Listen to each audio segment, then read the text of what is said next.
अच्छा, हाँ ठीक है, ठीक है। पटेल ने कांपते हाथों से मोबाइल घासी को पकड़ाकर कहा, अंदर ले जा इसे। बड़े वाले का फोन है, अपनी दादी से बात करा दे उसकी। घासी मोबाइल पकड़कर बाहर की तरफ लपका। क्या हुआ? जगन्या ने पटेल को चाय का ध्यान दिलाते हुए पूछा। दिल्ली में बम फटा है, बड़े वाले ने फोन किया था। बम? सब खैरियत तो है? हाँ, दोनों भाई ठीक हैं। कह रहा था चिंता मत करना। फिर लाइट गुल देखकर खींचते हुए कहा, गांव में ससुरी बिजली का आता पता नहीं रहता, वरना टीवी पर ही देख लेते। घासी ने वापस आकर मोबाइल पटेल को थमाया। पटेल ने घासी से कहा, दिल्ली में बम फटा है, तू कह रहा था ना जाने को। कहीं मर मरा गया तो सड़क पार नहीं होगी तुझसे, बसें कुचल कर रख देंगी। फिर वहां दंगे भी होते रहते हैं, पूछ ले जगन्या से।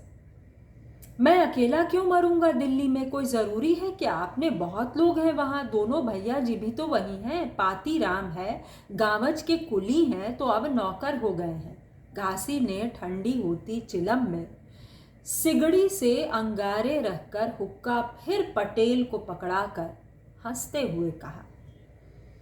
चाय की चढ़ू चिलम, फिर उंगलियां चटका कर आगे कहा, पैसे कमाऊंगा तो एक जोगन का जुगाड़ भी करेगा भोलेनाथ। माई कब तक अकेली खटती रहेगी? जगन्या हंसते हुए खड़ा हुआ और चिंतित स्वर में जाते जाते घासी को सुनाकर कहा, गांव में हर बिरादरी में रंडुआ है। जब से मशीन चली है तब से कोई भी लड़की पैदा ही नहीं होने देना चाहता। दोस्तों गौर कीजिए, जब से मशीन चली है तब से कोई भी लड़की पैदा ही नहीं होने देना चाहता। जगन्या की आंखों में अपने दोनों जवान लड़के घूमने लगे, जिनकी तरफ कोई लड़की वाला झांकता भी नहीं था। पटेल ने टह हुक्का बजाकर चिंतित स्वर में सिर्फ कहा। शाम होने को थी। घासी को भैंसों को सानी करानी थी, फिर दूध काटना था, फिर उन्हें अंदर झोपड़े में बांधना था। फिर आज फिल्म भी आएगी। बिजली आ गई तो उसे फिल्म देखनी थी। अब बैठक से उतरकर बाड़े में आ गया। पिछली दफा फिल्म देखकर वह हर वक्त अंगूरी को अपने दिमाग में हीरोइन की तरह बैठाए हुए सोचता, अगर ब्याह नहीं हुआ तो ना सही, अभी भी कुल 25 वर्ष का हुआ है। अंगूरी को लेकर किसी दिन दिल्ली भाग जाऊं तो? विधवा है तो क्या, एक बच्ची की मां है तो क्या? सारा काम निपटा कर वह ब्यालू कर बैठक में आया, मगर आज बिजली अब तक नहीं आई थी। फिल्म में उसे अंगूरी देखनी थी, वह सोने के लिए बाड़े में चला गया। सपने में कभी वह अपनी नई नवेली के साथ तो कभी अंगूरी के साथ दिल्ली की सड़कों पर भोर होने तक घूमता रहता। सुबह पटेल ने जब कोंच कर जगाया तो उसे पहली बार पटेल पर बहुत गुस्सा आया था। कमबख्त सपने भी नहीं देखने देता। पटेल को अब घासी के हाथ से निकल जाने का डर सताने लगा। इसलिए वह दिल्ली का जिक्र भूल से भी घासी के सामने नहीं करता, वरना पहले घासी के कान सुन्न हो जाते थे दिल्ली का नाम सुनते सुनते। पटेल बात बात में अपने दोनों बेटों और दिल्ली का जिक्र इस अधिकार से करता मानो गांव क्या इलाके भर में सिर्फ उसी के बेटे अफसर हों और दिल्ली उनकी जागीर हो। मगर दिल्ली की खुजली का इलाज आज तक हुआ है क्या? पटेल नहीं तो अब घासी का जिक्र कर बैठता।